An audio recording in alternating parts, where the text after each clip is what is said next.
So welcome everyone to the Canadian Ecopsychology Network monthly virtual gathering. Hello, my name is Carol Koziel and I'm the founder of CEN.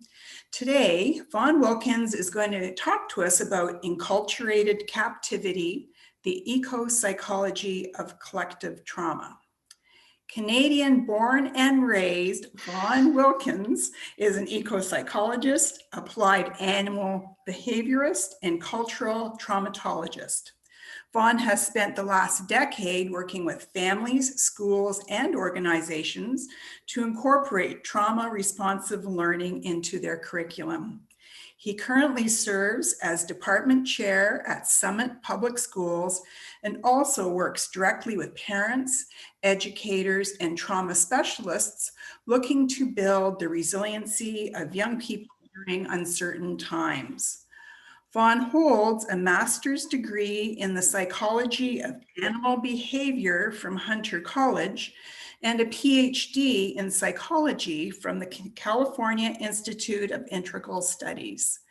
Welcome, Vaughan. Thank you for sharing your time and wisdom with us, and the airwaves are yours.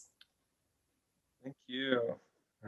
Hope y'all can hear me okay. I'm gonna get my screen share going.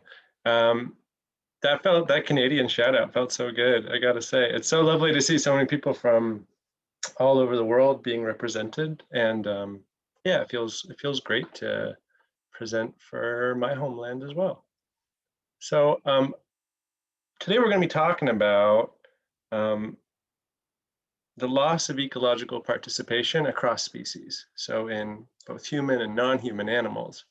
And I kind of structure this around the phrase enculturated captivity, a captivity that is taught and can be passed down through lineages, and one that is reinforced and validated by just living as a part of a collective. But before we begin, I think it's really important as an ecopsychologist to start with a land acknowledgement. And if you've never done one of these, I really encourage you to go to this website here and find out, at least in North America, whose land you're on. Where most of us are on stolen land right now. So there's a really simple format to this, and I really encourage you, if you haven't done one of these at your own talks, to give it a shot. So for myself, I would like to acknowledge the traditional, ancestral, unceded territory of the Ohlone people, on which I am presenting today.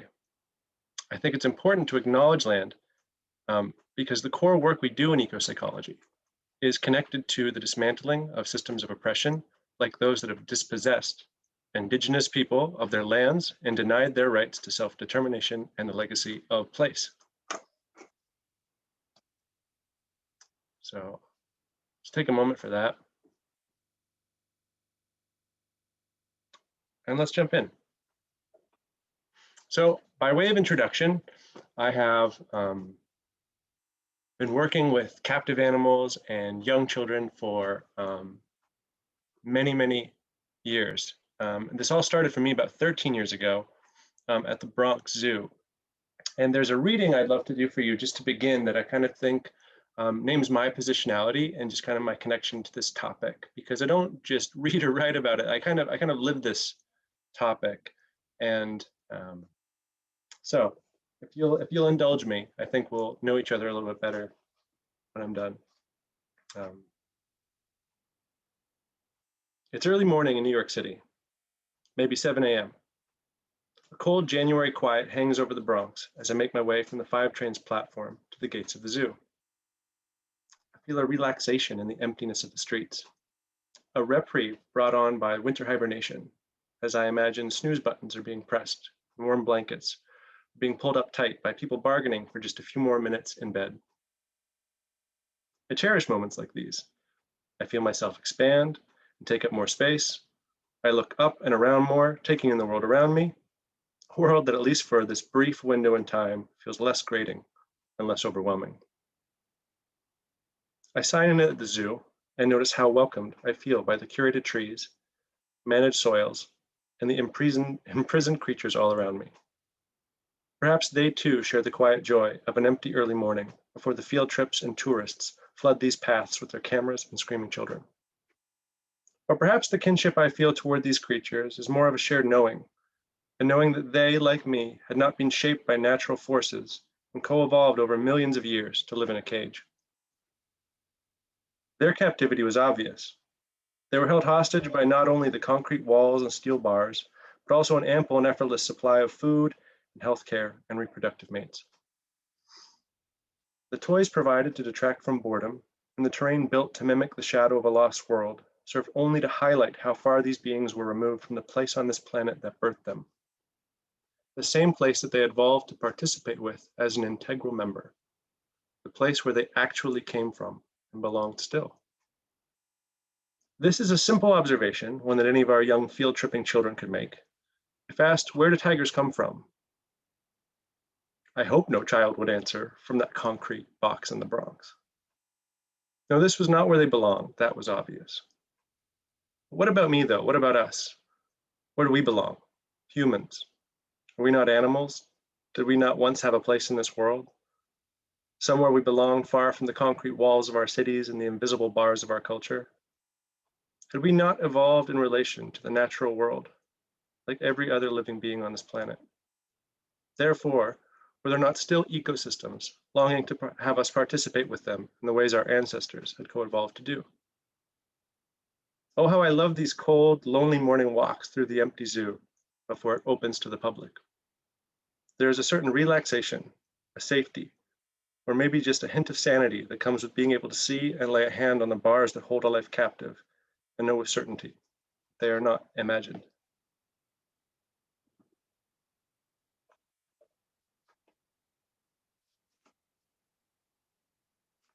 So, as I said, my research focuses on the impacts of loss of ecological participation across species of humans and non-human animals. And captivity creates a particular constellation of symptoms across beings, right? Not across humans, but across beings. There's a centering, a lot of research on the human as the particular focus. And I'm hoping by the end of this talk that our shared kinship with captive animals, or I should say animals held in captivity, will offer some new perspective and maybe some belonging to you. So in animals held captive, whether that's in zoos or labs or farms in some cases, this constellation of symptoms that emerge when a being is held captive is called zoochosis. There's really no consensus to why this arises. There are different hypotheses, but the things that are certain is that it does not occur in wild populations. This is the disease of captivity, right? And that we can use something called environmental enrichment, which is like an ecotherapy for captive animals to mitigate these symptoms. Now, this word zoochosis is provocative. I enjoy using it for that reason, but it's more of a colloquialism. It's not like a true diagnosis, like you might think of some other psychosis. But it's used by zookeepers, and more it's helping collect the shared symptoms, which are known in animal behavior as stereotypic behaviors or abnormal repetitive behaviors, and kind of point us to why they are occurring, right, as this corollary of captivity. Now, this name, zoochosis, as we move into it, I'm going to identify it as a speciesist name, right? It's something that is identifying this as an exclusive domain of non-human animals. And that's not the case. The experience that these captive beings are having exists across the species divide. Yeah. So I don't want you to get too attached to this word zoochosis. I want us to remember that this is speciesist and we're going to move on from it. But this condition is created by both physical and psychological captivity. And this context that creates this thing that for the time being we're going to call zoochosis, the shared loss of ecological participation, I call it enculturated captivity, right? And I think the part of this that's interesting to ecopsychology is how psychological captivity can create the same disorder, the same constellation of symptoms. It generates the symptoms of zoochosis. It exacerbates it, makes it worse if it already existed, and also perpetuates it, keeps it from resolving.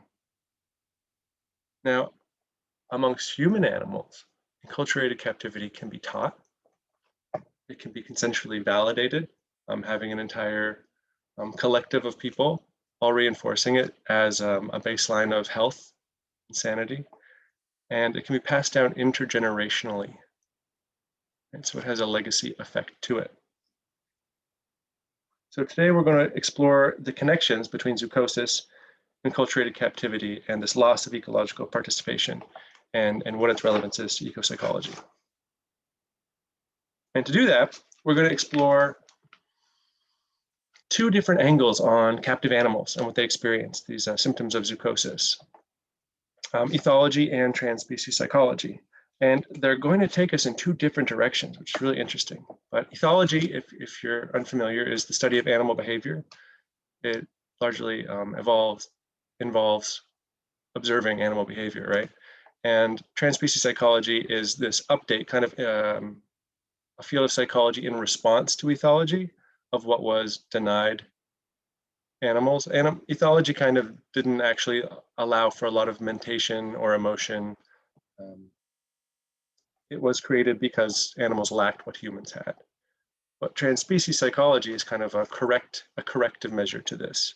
So rooting it in neuropsychology, it's very critical of ethology and kind of opens the world up so we have a different perspective of looking at non-human animals than what was traditionally provided to us by just ethology. So we're going to let both of them play and kind of see where we end up today. So today, where we find ourselves is at this kind of unprecedented season of the world. We're in a kind of a global lockdown, right? A captivity in itself in this pandemic, right? Couched within a climate crisis. We've got ecological systems cascading and failing. Species extinction are said to be now within the 6th great extinction now. And if you're in California or on the Pacific coast, you have a new familiarity with what it is to be in a world on fire every fall.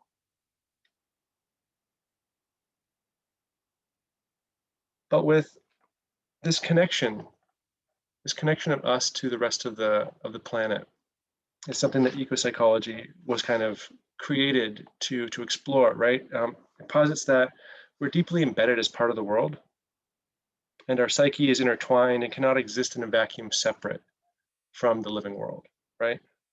We're shaped by the world around us, and we in turn participate in shaping the world.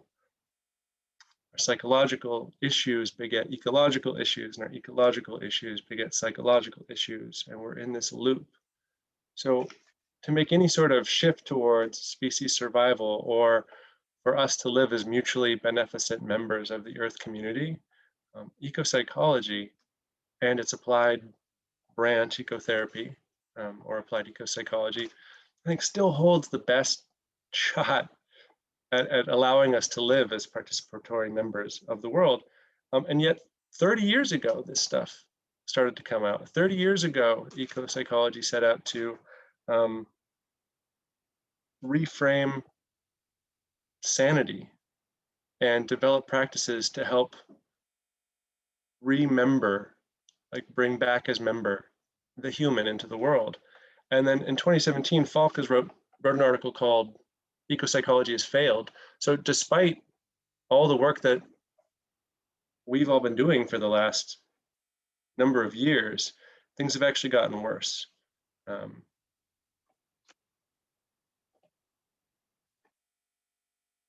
So I want to say more about this reframe on sanity. Is today ecopsychology kind of exists as a subfield of psychology, a subdiscipline that focuses on the human-nature relationship. But in its original conception, It was a response to a truncated version of psychology, a psychology that kind of explored the human experience without this connection to the ecosystem. So it had this kind of imagined separateness built into what would be considered a traditional or truncated version of psychology. And this imagined separateness becomes thoughts, becomes beliefs, behaviors, habits, right? And these can all become anti-ecological in a way, and we all live in this. So ecopsychology was kind of coming out trying to redefine not only what psychology was looking at and like what was part of the conversation, but what sanity was. Because if you are healthy and your therapist tells you you're healthy, but we're going out there and we're taking on behaviors and lifestyles that are leading towards species extinction for ourselves and others, we're participating in the death of the living world, and we're calling this sane. Yeah, so I think this original conception of it was not meant to be a subdiscipline. Right? It was meant to be a reframe on psychology. And I want us to, at least for the way that I participate with this field, just to remember that as we move into this conversation of that's what I'm talking about. I want to continue to bring back this generation one ecopsychology thought of redefining what sanity is from the 90s. So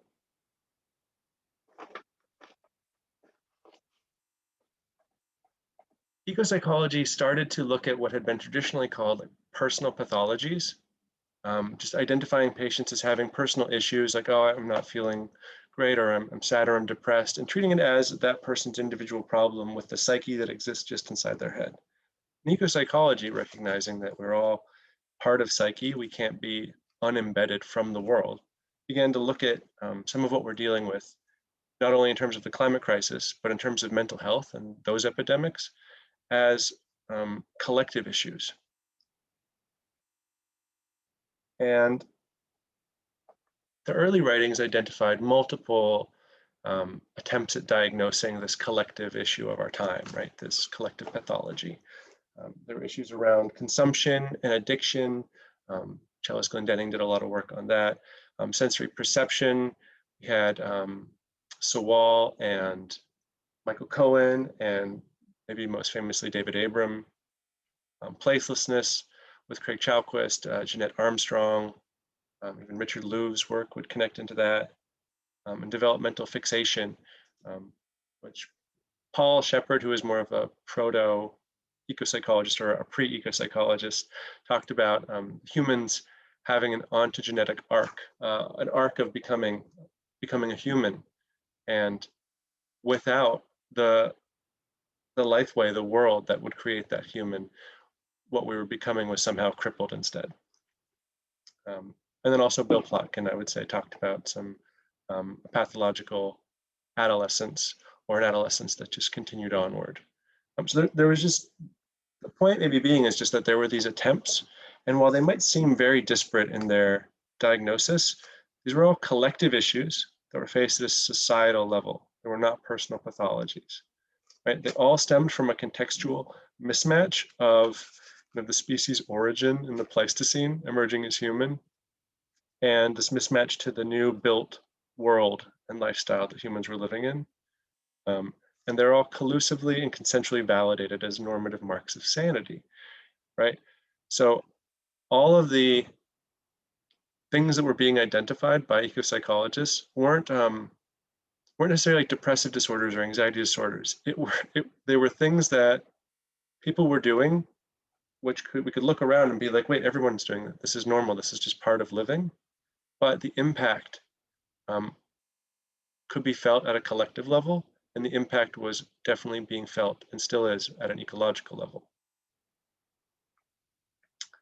So to address this kind of collective issues, kind of how do we bring the human back on track, ecotherapy was developed as applied ecopsychology, kind of how to do ecopsychology. And how to bring back this reciprocal vitality of healing of the land and the systems, and also healing of the human, how to become a mutually enhancing member of the earth community. And this quote here from Craig Chalquist is just kind of was like from the ecotherapy primer, came out in 2009, and was just kind of naming it straight off. This is applied ecopsychology. And Linda Bazell, one of my favorite quotes was, a lot of the things that people are seeking therapy for are actually just really natural responses to a really unnatural way of living. And the thing is, though, what happened then? So we've got these diagnoses, we've got these geniuses that are pointing us in the right track. We've identified this thing, we've got years, we've got time, right? We've got therapies to actually do this work. So what happened? What happened over the last 30 years that things have gotten worse? In my reading, I would say that disparate diagnoses, like having a bunch of different things, are hard to develop interventions to, or at least a unified approach to. So we've got different diagnoses, and you can't treat sensory perception and addiction might seem very dissimilar, so you wouldn't create the same ecotherapy for that. So there was a spread that began to happen. And generation 2 ecopsychology kind of started with this push for more, building more of an empirical scientific database, right? Just having more studies that would allow it to have more influence, be able to participate with other forms of psychology and the larger world, and not be so marginalized. I think it seemed like there was a feeling that by trying to be inclusive and non-positivistic in the way of doing science, it kind of lost its influence or something. But in this push towards inclusivity, there was this loss of that initial reframe on sanity, right? There's this loss of this initial ecopsychology is in response to the normative baseline of sanity perpetuated by traditional psychology as actually not being healthy.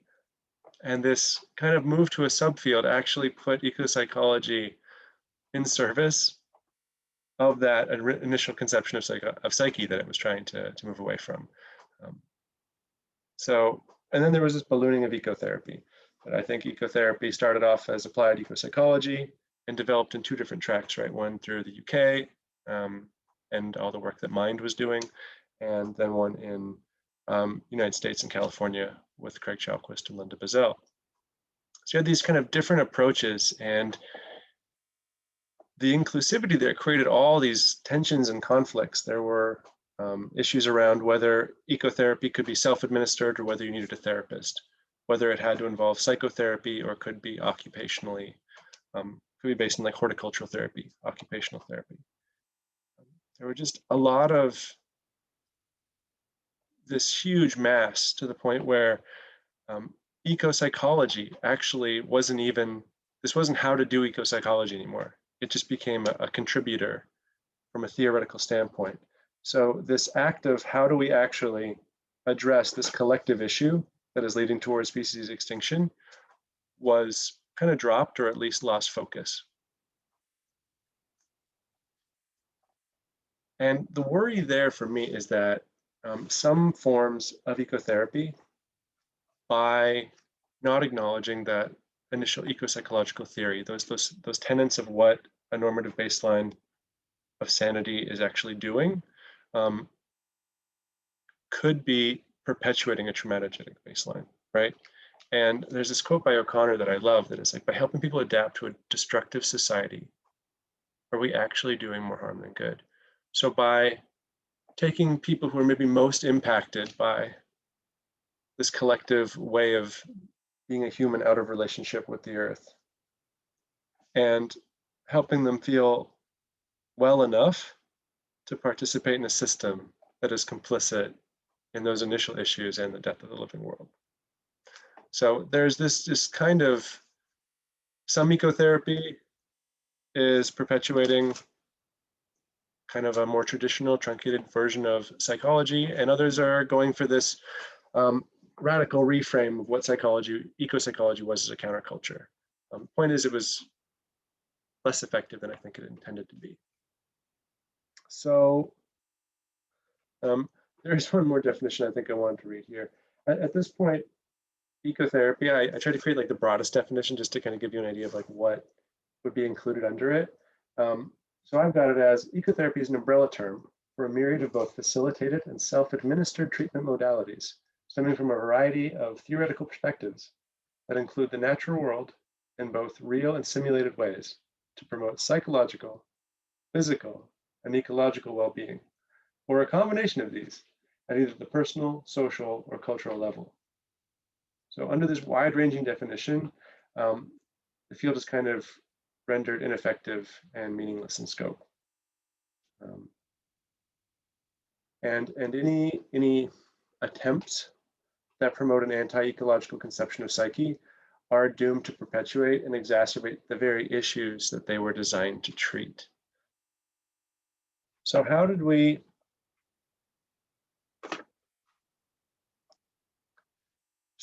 we reinvigorate this conversation around Gen 1 ecopsychology principles about trying to actually live as members of this world, not just using nature as a tool to feel better, but actually redefining what it meant to be alive and in membership on this planet? I would imagine that we'd have to figure out what we're treating. What are we dealing with here? And then how best to treat it.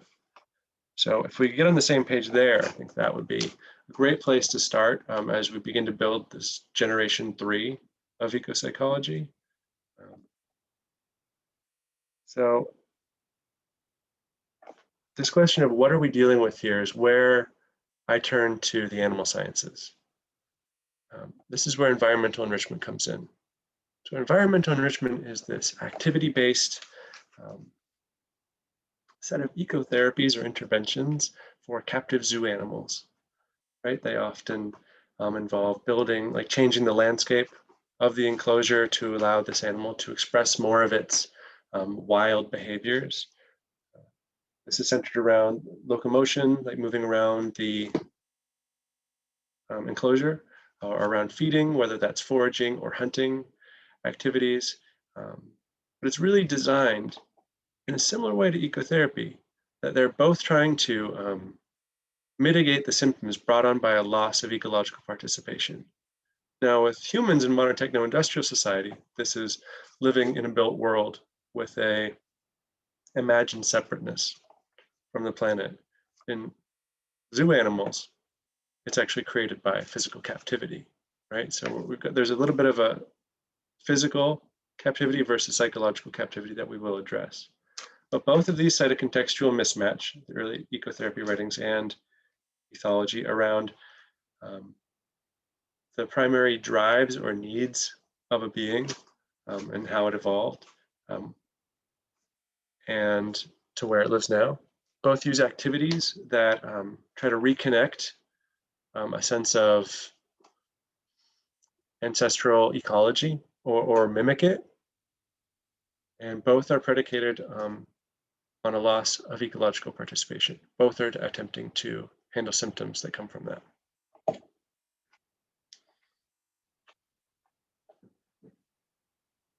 So in the thing that environmental enrichment or the ecotherapists of the zoos are creating therapies for is this thing called zoochosis, right? And because we don't have a name yet, nothing landed, nothing stuck from the ecopsychology, like what the collective disorder of modern techno-industrial society is. So I say, let's look at zoochosis. And like, what if the symptoms that ecotherapists are crafting therapies for in the treatment of humans are treating the same cause as what's being treated by enrichment programs with captive animals? And then given that zoochosis exists across species, across beings, right, but is the exclusive domain of captivity, and if this is what we're dealing with, what is the nature of our own captivity? Because I can see it in a zoo. I can go put my hands on those bars and I can see them. And with us, if what we're talking about here is a type of captivity, then where are the bars? Why can't I always see them? So to kind of like build this connection, I kind of wanted to just offer some of the kind of like ecological underpinnings. So all beings come into existence through a co-evolutionary dance with system. the morphological traits, the behavioral traits that come out in an animal, whether human or non, are established through this dance, this push and the pull with system. And in that way, it creates vitality and health by actually meeting these needs and participating in that system. It's what we call fitness, right? So like a puzzle piece finding its place amongst the whole, it's the adapted physical traits and behaviors that allow for an organism to live in symbiotic reciprocity with its ecosystem. This is true across species lines, including both human and non-human animals. So we come into being the same way, whether you're an elephant or an earthworm or a human person. Right? The species emerge in the same way. So for instance, the captive African wild dogs that I worked with at the zoo are obligate cooperative breeders and hunters. They had to work together or they wouldn't be able to raise puppies. They had to work together, they weren't going to be able to get food. These behaviors, right, were just as much a part of them as the spots on them, right? So what a being does in connection with this land, the way it lives into this land, is just as important as the way it looks. They're both evolved in the same way. But what happens to the puzzle piece when it's taken away from the puzzle? Right? This is the question of captivity. So because these behaviors are so important,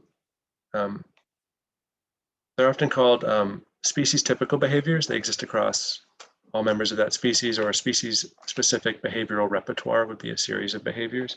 And those behaviors seek to tie an organism into the land. And these behaviors have such a strong pull that even when the context is removed and an animal is put into a cage or just taken away from that ecosystem, a lot of those behaviors still continue to be demonstrated regardless. So many of you, I'm sure, have been to a zoo and have seen the pacing of zoo animals, or maybe some bar biting here. One way to think about it is almost like a void is created. The one way, at least ethology is like presented it to me, is that it's like a void is created in this behavioral repertoire, and that void is then filled with these other behaviors, abnormal, repetitive, and often self-harming behaviors, which are called stereotypic behaviors or stereotypies. And there's evidence that these might serve a coping function, that they could be connected to kind of attempts at escape with some animals, also central nervous system dysfunction, as well as superstitious behaviors. It may have just provided a feeling of relief or familiarity in a new system, and then just kind of was reinforced. But what is real is that they're indicative of a discord between the organism and this artificial environment, and as such are used as a measure of welfare, of suffering. So some of the ones that are most obvious, and I invite you to Google these. I'm using all uncopyrighted images, so I'd love to show you more images, but I'd really invite you to look up some of these and see what they really are for yourselves. But over-grooming, self-biting, some animals will even like gnaw an entire limb off. Pica, which is the eating of inedible objects. Rhythmic rocking or pacing, which I'm sure many of you have seen. Bar biting. Polydipsia, which is constant drinking, like excessive thirst. Non-nutritive sucking, feather plucking, and weaving. For a lot of the avians that develop these symptoms, in a place like factory farms, they'll clip their beaks, which sounds awful, and it's to prevent them from pulling each other's or their own feathers out, right? So there are these symptoms that are very disturbing to see and very damaging to the psyche of the being, that happen when captivity is at play here.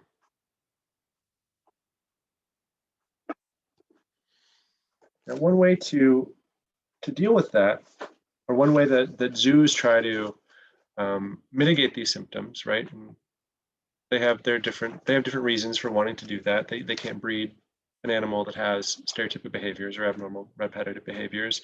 They can't send it to another zoo. People don't really want to see an animal that they think is disturbed. So environmental enrichment is actually really effective. It hits the mark of about half, I think was the last I read, of stereotypic behavior in animals. In other cases, they will try to breed those behaviors out of animals. They'll use training like positive reinforcement to try to mitigate some of these issues. And then there's actually, there's billions of dollars spent on antidepressants and other medications for animals. I don't have the number in front of me, but I think it's something like $3 billion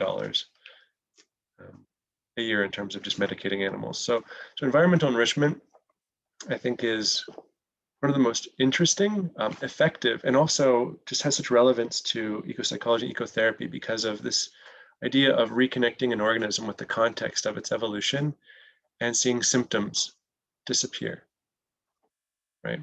So these are some of the goals of environmental enrichment that I often find it's easier to define environmental enrichment by its goals, because there's many different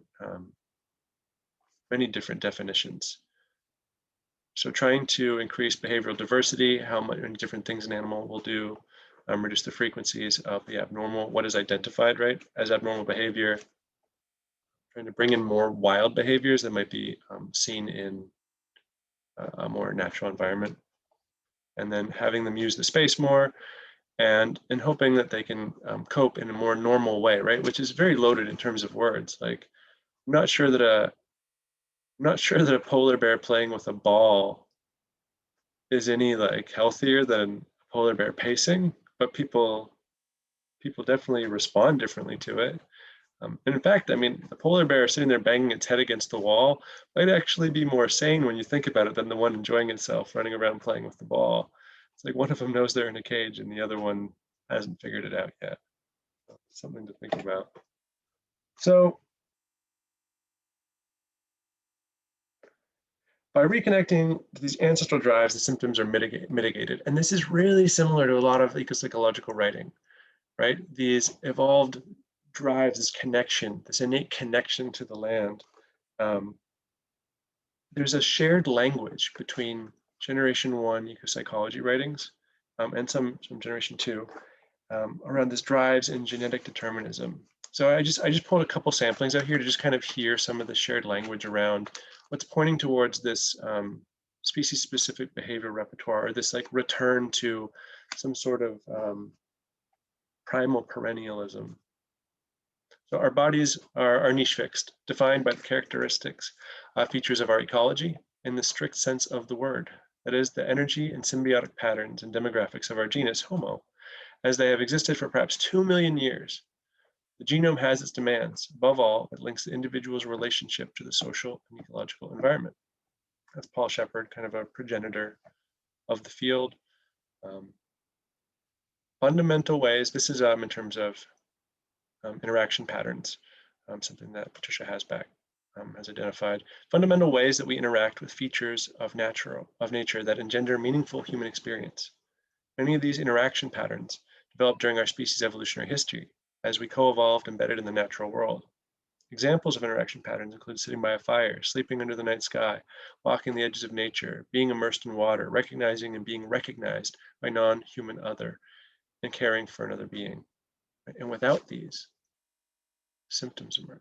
So by returning these, ecotherapy finds its way towards healing.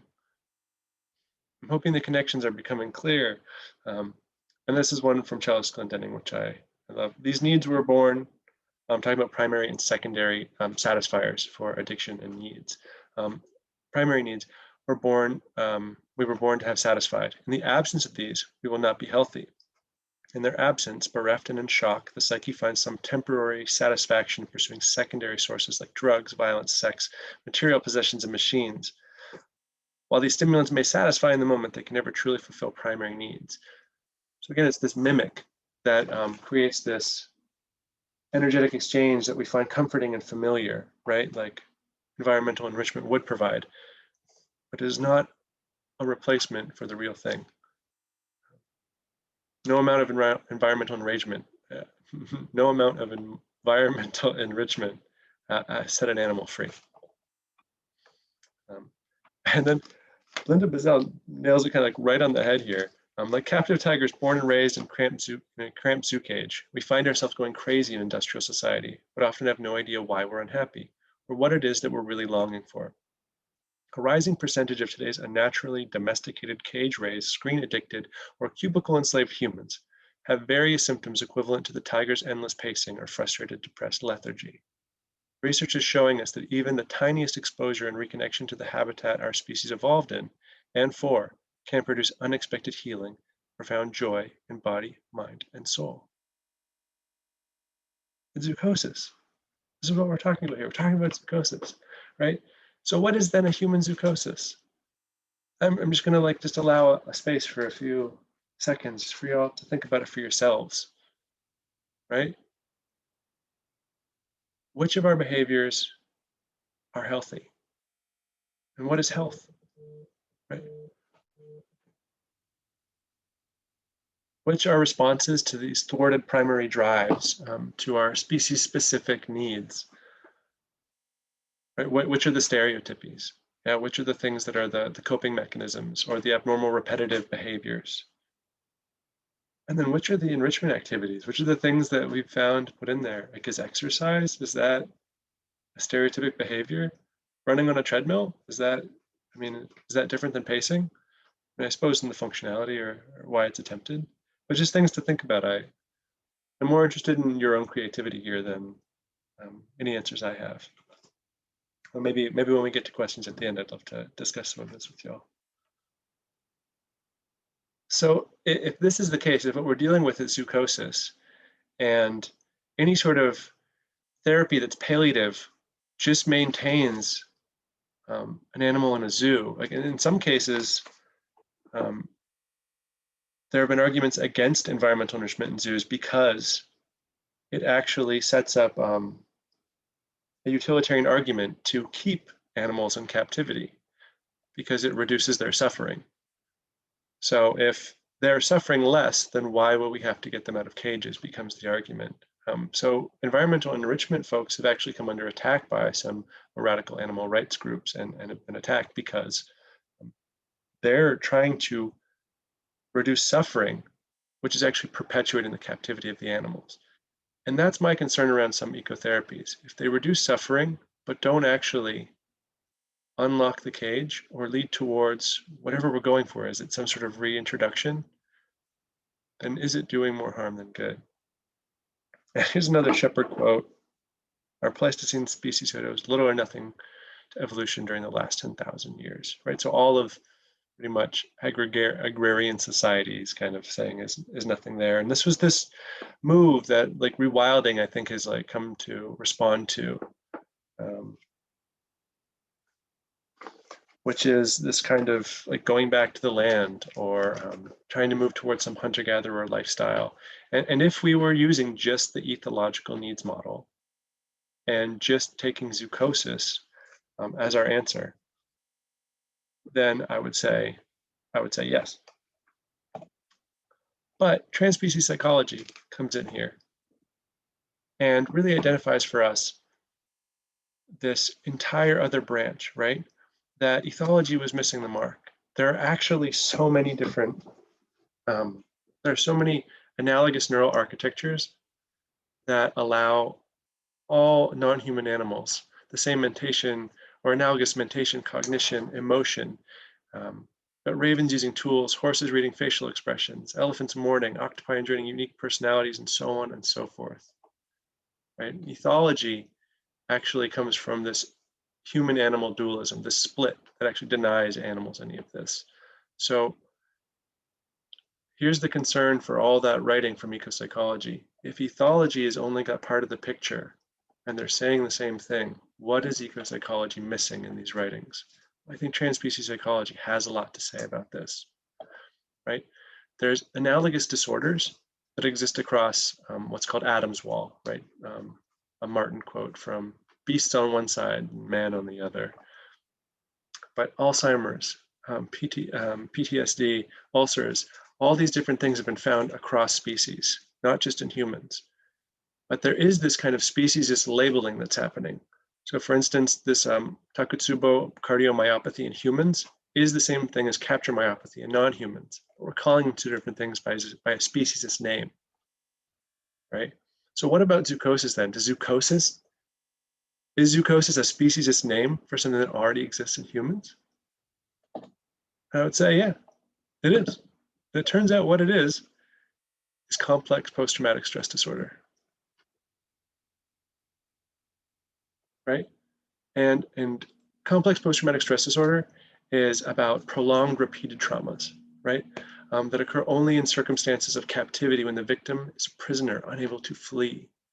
Right? Think about who we're talking about here. We're talking about non-human animals kept in captivity, right? And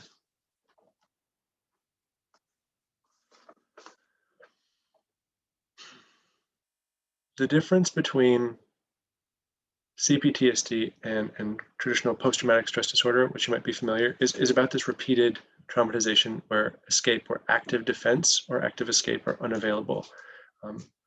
PTSD are the lasting negative impacts of an acute shock trauma, car accident, an assault, an attack, right? But when it continues and stays and is there for year after year to the point that it just becomes the water we're swimming in, creates actual physiological changes, and the symptoms become part of the being, right? So an elephant who undergoes the traumas from childhood through adulthood will exhibit behavior comparable to humans who have undergone similar experiences.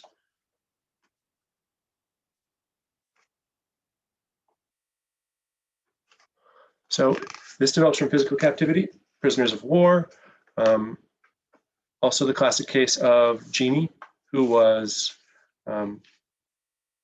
born and kind of kept prisoner in her family's home for 13 years, never spoken to, kept in a cage and strapped to a potty chair. And this is one of the most famous case studies in psychology because we can see what this kind of physical isolation does to a being. And Harlow, in his famous monkey studies where he was trying to, interestingly enough, study maternal love. In order to study it, what he did was he took that away and he took infant monkeys and put them in a charmingly named apparatus called the pit of despair to isolate them to see what would happen. And what we got was complex post-traumatic stress disorder. And psychological versions of this, domestic violence, neglect, insecure attachment, bullying, it doesn't have to be this like long, extreme physical, at the high end of obvious intensity, right? What we know about CPTSD now is that it can range from having faced extreme violence to just having confronted feelings of not belonging, being unwanted, or being chronically misunderstood or misattuned to by a caregiver.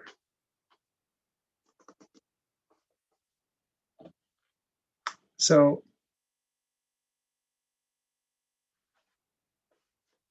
let's see.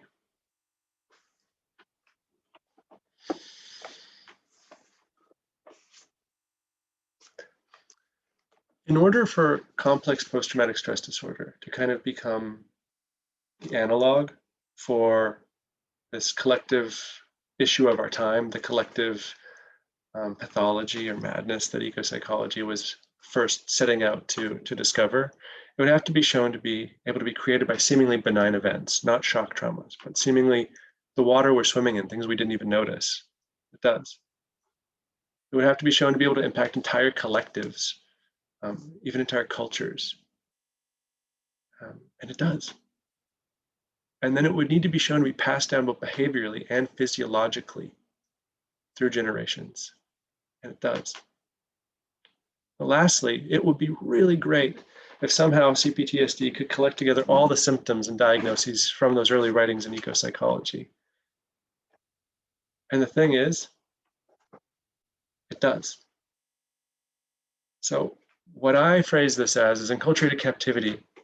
Instead of zoochosis, instead of CPTSD, because I want to talk about the context that's creating it, because that's what we're dealing with in ecopsychology, not another name for a disorder, right? We don't need that. We need to identify the context of how this is being generated so we can create therapies, interventions, ways of being that don't perpetuate it any further, right? So in combining this developmental trauma, intergenerational trauma, and collective historical trauma, and highlight the environmental failures, psychological foreclosure, and somatic imprisonment inherent in this condition and shared across species lines in both human and non-human animals. Enculturated captivity is constructed through the cultural and intergenerational transmission of maladaptive biological survival and defense strategies, and is further compounded by the consensual validation of these strategies as normal and healthy, allowing for the perpetuation of this collective intergenerational form of developmental trauma. Right, that last part, this consensual validation, that not identifying the traumatogenic norms that we are passing on, is something that is going to be really important for this next generation of ecopsychology. And in the same way that PTSD was able to collect together all the different diagnoses that were happening with young people returning from the Vietnam War who were not able to get the care they needed because everything was being diagnosed differently.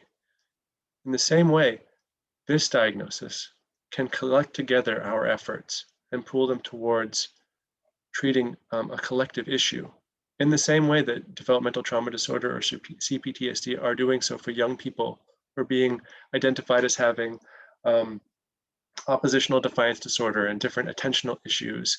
And the thing is, all those can be collected together and often are an issue of developmental trauma exacerbated by this enculturated captivity.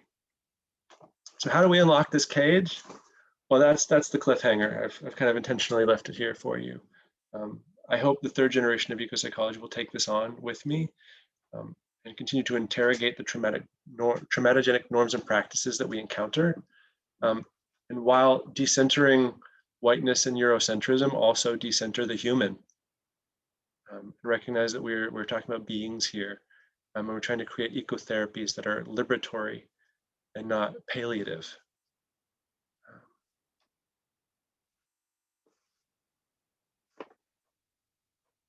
And I think lastly, I'll just say that in answering this question, if we could reinvigorate the aims and goals of transformation of Generation 1 ecopsychology, and then bring in the spirit of inclusion and the bridge building, Generation 2, and then decenter, like I said, the whiteness, Eurocentrism, and humanness, and continue to remember that ecopsychology is the work of dismantling oppressive systems for all beings. I'd love to collaborate with you. There's my website. Thanks for listening.